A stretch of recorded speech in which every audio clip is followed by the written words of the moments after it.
যারা কর্মঠ এবং সৎ তারা কখনোই অন্যের উপরে নির্ভর করে না। কারণ কর্মঠ ব্যক্তিরা সবসময় তারা কর্ম করে বাঁচার চেষ্টা করে, কারোর উপরে নির্ভর করে না, কোনো কিছুর আশাও করে না। আর যারা সৎ তারা কখনো মিথ্যার আশ্রয় নেয় না।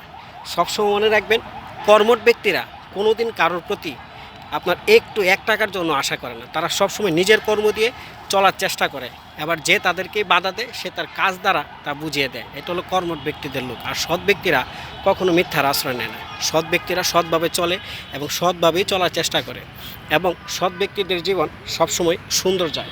আপনি দেখবেন যে সৎ ব্যক্তি যারা আছে তারা কখনো কোনো দিন কোনো বিপদে পড়ে না। আর যারা মিথ্যা কথা বলে তারা সবসময় কোনো না কোনো বিপদের মধ্যে পতিত হয়, আর তাদের উন্নত হয় না। তাই সৎ এবং কর্মঠ হওয়ার চেষ্টা করুন। কারোর প্রতি ভরসা করবেন না, কারোর উপর নির্ভর করবেন না। আপনি আপনার নিজের কর্ম দ্বারা নিজের জীবনকে গঠিত করতে হবে।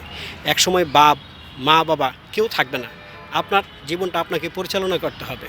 সেই জন্য যদি আপনি প্রথমেই যদি মা বাবা ভাই বোনের উপরে নির্ভর করেন তাহলে হবে না। তারা আপনার জন্য দায়িত্ব করে দিছে, এখন আপনার জীবনটা সাজানোর দায়িত্ব আপনার নিজের। এই জন্য আপনাকে সৎ হতে হবে এবং কর্মঠ হতে হবে। তাই যদি আপনি সৎ এবং কর্মঠ হন তাহলে আপনাকে হারাবার মতো কেউ নাই।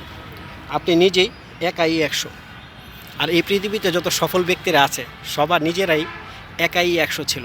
আপনি একটু চিন্তা করে দেখেন।